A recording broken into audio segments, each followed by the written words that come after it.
to Archie, and a very good morning to all our listeners and viewers from around the world. And welcome once again to the morning show with myself and Archie.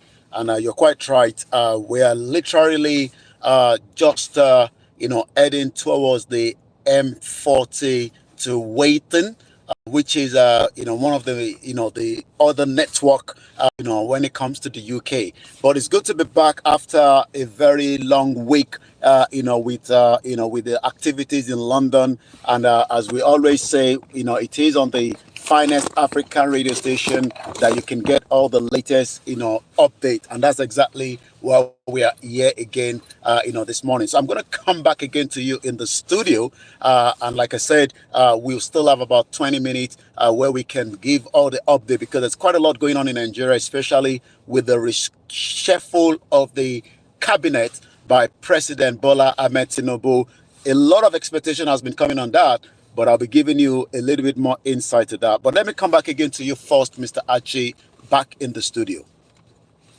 Okay, listeners, Mr. OLAYOMI KOIKI in London still, some way on the motorway, but making the time for us. So we are pressed with time. We have to just kick and go on. Hope the family and everybody is doing very well.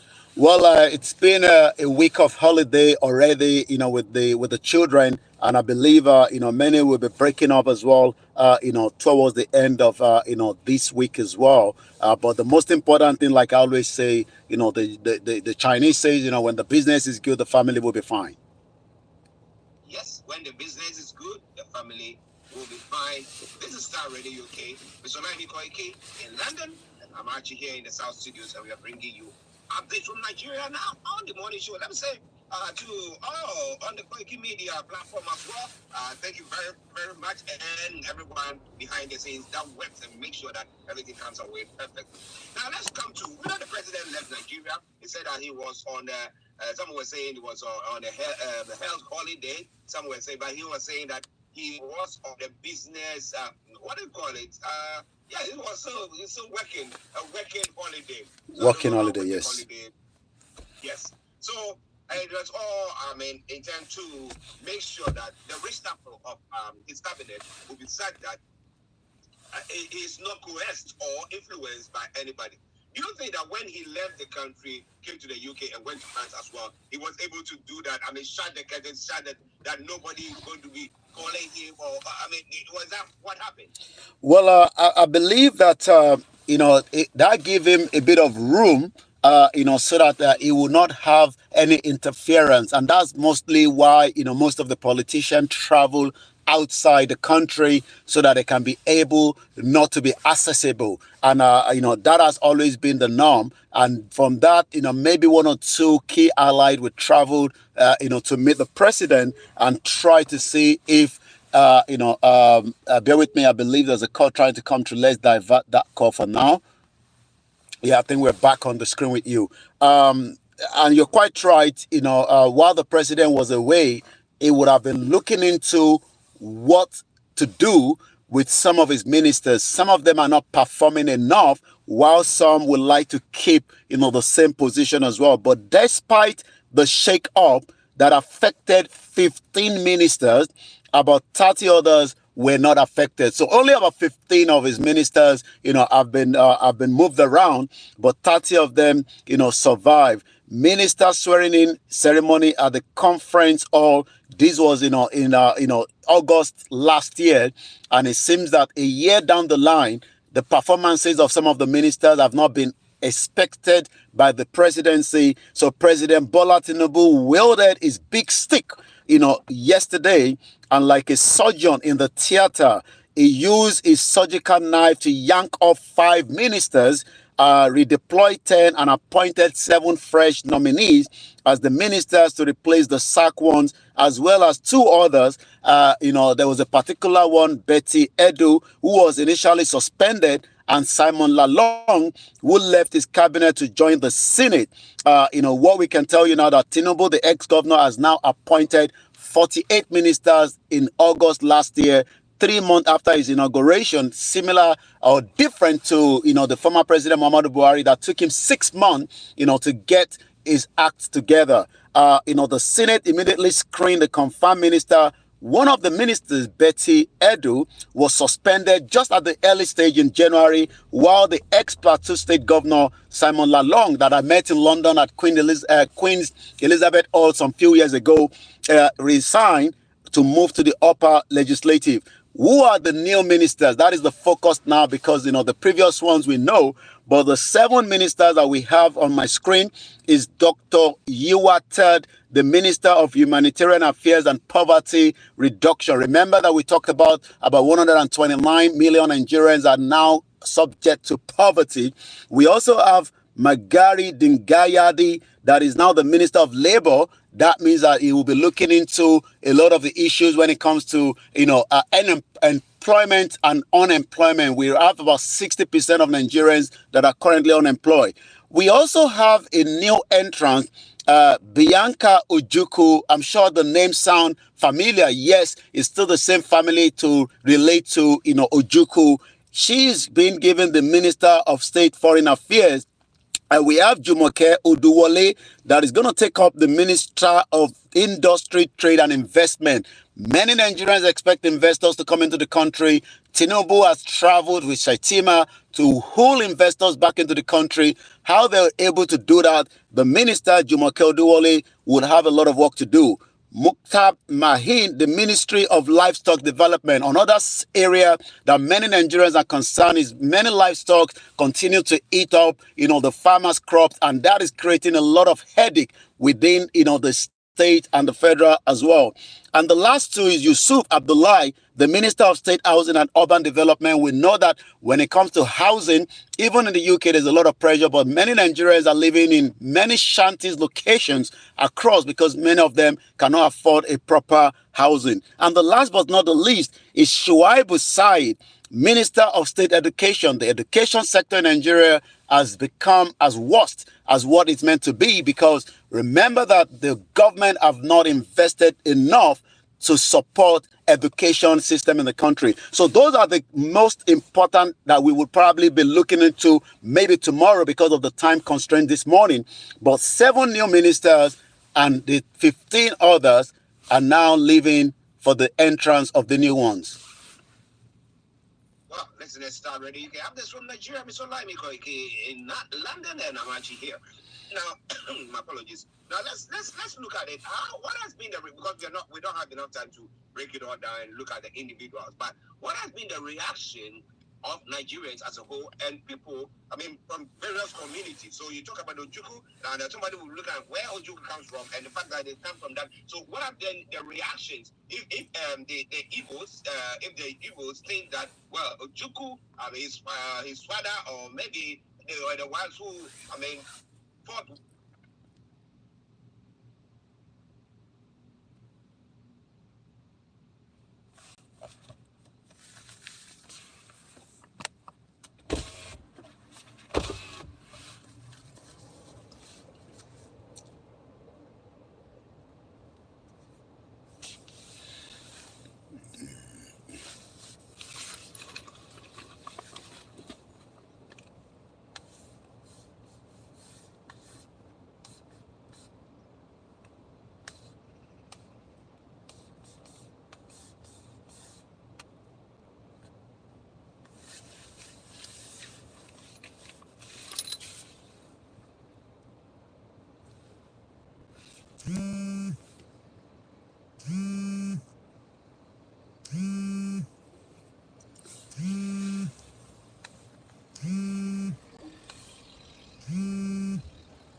I think there's a lost the communication back to the studio, so we're pressed with time this morning. I'm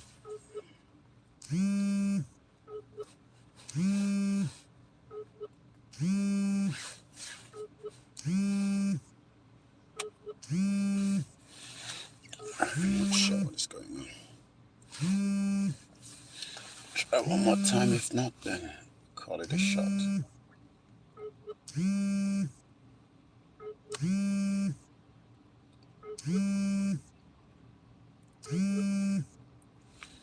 All right.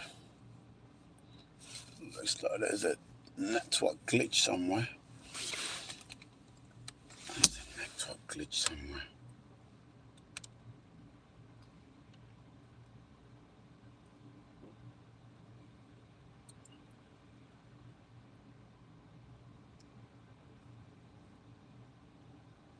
All right. Let's show what's going on.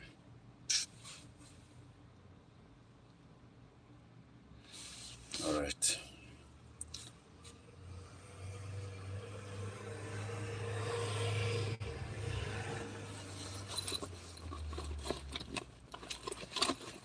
Okay. We're having a network glitch. Can't connect back to the studio.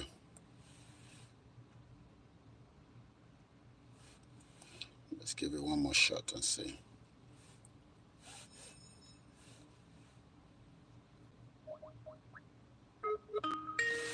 All right, go back.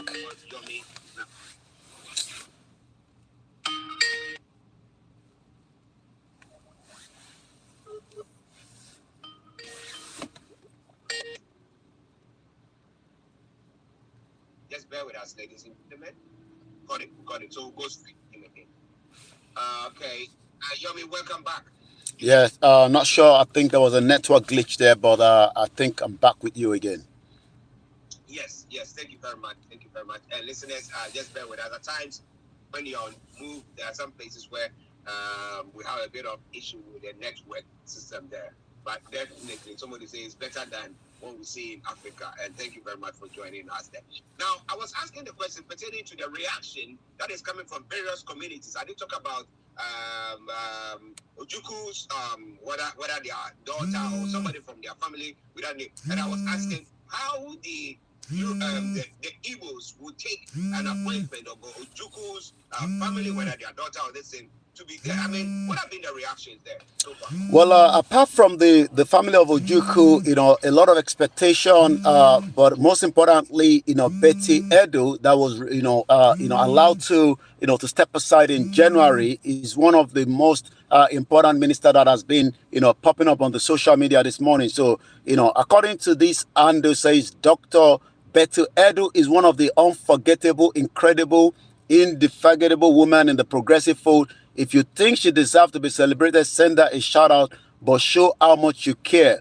Also, Reno, that has been one of the, the critics of other, even though he was a supporter of Atiku, did not get any appointment. And likewise, FFK and one other one that has also not been put into this, cabinet. So the reaction is still floating through. You talked about, the Ojuku, family this morning, and you're quite right. That is also trending. I'm going to give you, the reaction. The reaction is Ojuku contested election and lost all our Southeast state.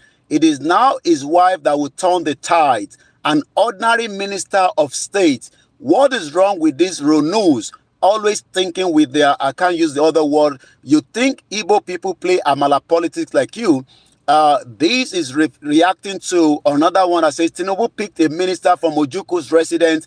This decision will make it difficult for the members of the IPOB and the Igbo community to aggressively criticize this government. Tinubu is a professional politician, so the other person is reacting to that as well. One more from, Dr. Dikbo Awojide.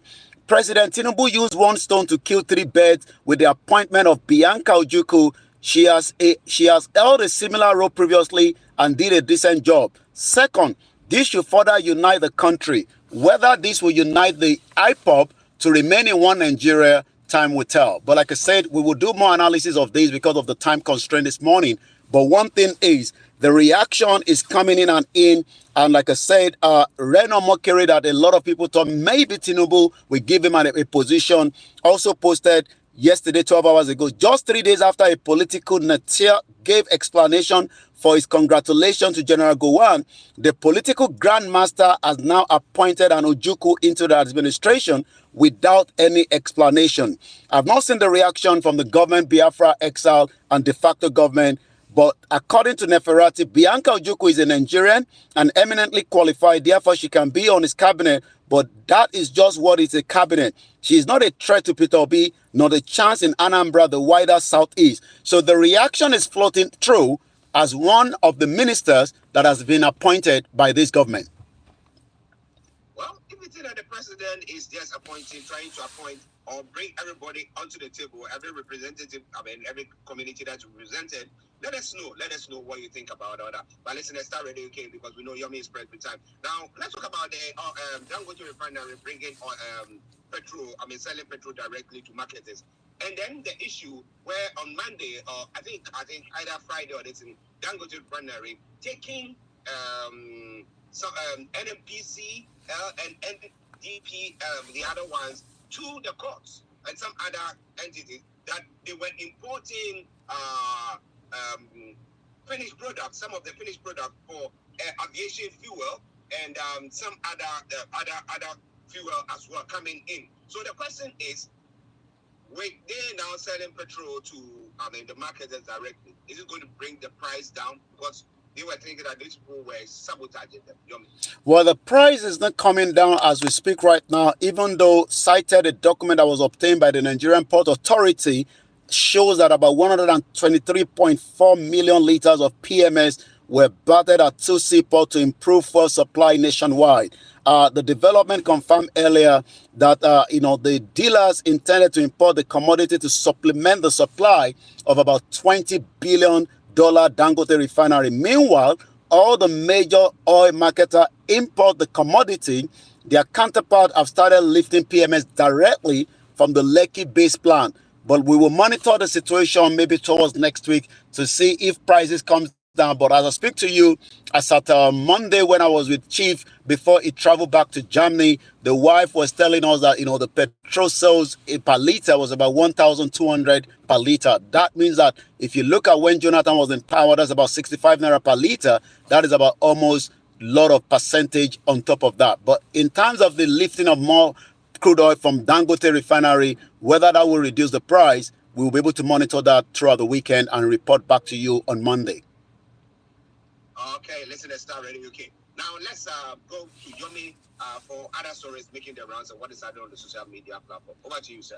Well, we just pick one more story and then move straight to the social media because of the time constraint this morning. Most importantly, there's a meeting that will be held in November 7th, by some of the Yoruba kings, and there's now a concern by many that this meeting was put together to put back the Yoruba to remain in one Nigeria after, the great outing by Dr. Sunday Igboho delivering the letter at number 10 Downing Street. This meeting has been put together as to put more pressure on the Yorubas to keep Nigeria together.